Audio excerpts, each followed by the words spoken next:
In the next 7 minutes, I'll tell you about my own experience with buying used car in United States.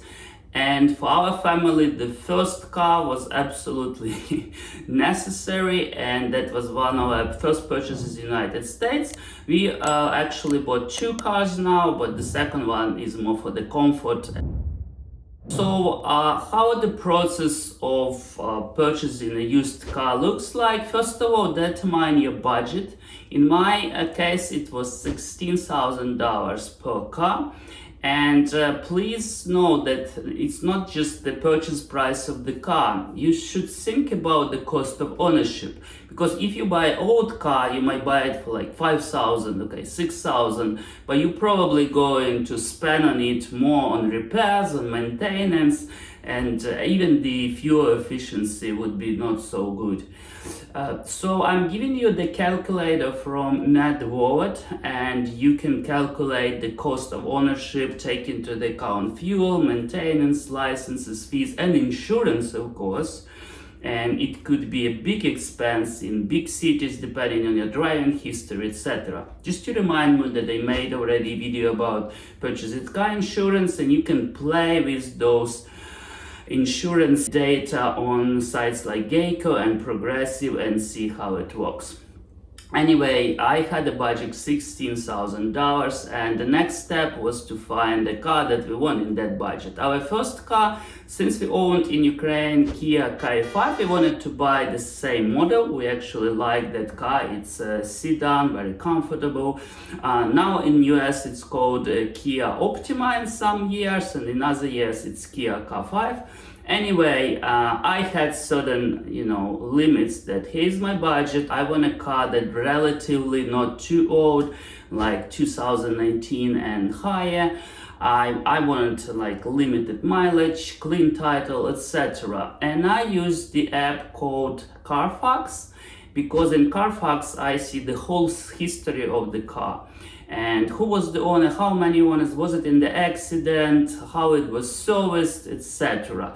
And what very important for me in the Carfax report, I also see what the dealership did to prepare that car for sale.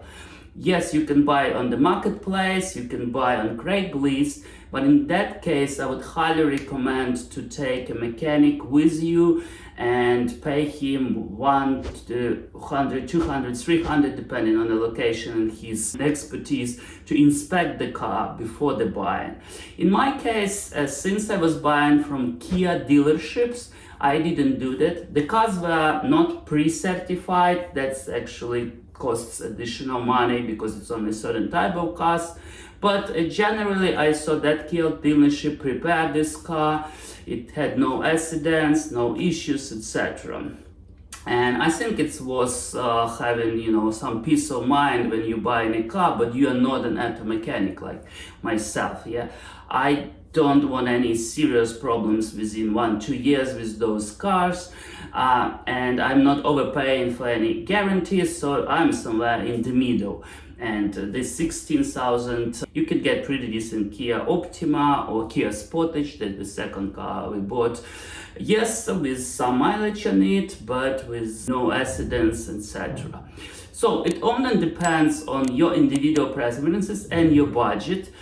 Some of you would ask about credit. With current credit rates, I didn't see any possibility to overpay that much, over 10% of those credit loans. We're speaking about used cars, just to remember. Even I have a high credit score, and just to remind you, there is a video about the credit score. Right now my credit score is 745, I think. If you would like me to make a new video about credit score, please let me know in comments. But anyway, no credit. It was purchased for cash. Before the purchase, I went to the bank, got a certified check, brought it to the dealership, and they sold me the car. Now, the surprises. First of all, if you have, like me, 16,000 budget, it's likely you will pay for that car between 17 and 18,000, because it depends on the sales tax, or in my case in Delaware there is 4% registration fee. It's not sales tax, but it's similar basically. So 4% for that. Then dealership fee. And this is controversial because they charged me for the title, licensing, and documentation work. I could have probably done it by myself, but it's not negotiable. And in one case I paid about 500, in another case about 700 for all that work with tags, etc. And each time they gave me like a temporary tag, and then the regular license plate came by mail. So should you negotiate with dealership? Well, I'd say yes, but don't take it too far, because when I was purchasing our first car, we needed it like badly. And the time was the key factor. And there was one car I liked, and I made to the dealership my offer, and it was lower than the listed price, and they said no. And then a few days that car was gone and somebody else bought it. So I did get some discount from dealerships, but they were not huge, but like less than $200 on those cars by negotiation. But if you don't need that car like right now, yes, you can wait. In some cars, I was literally seeing that price, goes down every 2 or every 3 weeks if it's not selling.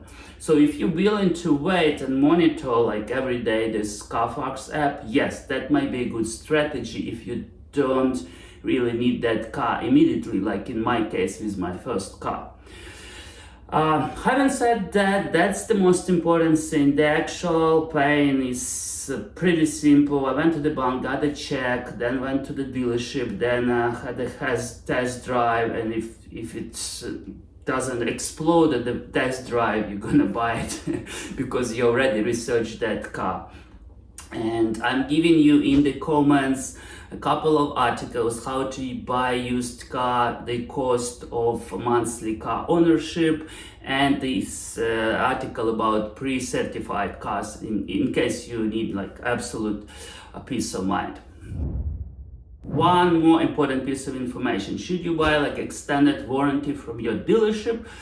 Well, in my case, I said no. I didn't see a lot of value. I've seen the Carfax report, and I'm buying it from Kia dealership. They actually, have certain reputation, certain ratings, so there is nothing I assume they were hiding from me, and both cars drive good now.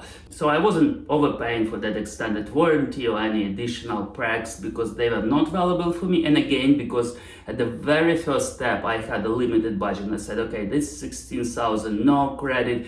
Yes, I'll pay dealership fee, taxes, license, etc. But my overall budget, yeah, it's still limited. Please like this video and let me know in comments what your experience about buying used cars in America. How did you do it? What are tips and tricks, and what mistakes to avoid for new immigrants? I highly appreciate it, and please support Immigrants Financial Freedom and invite your friends to subscribe to this channel. Thank you.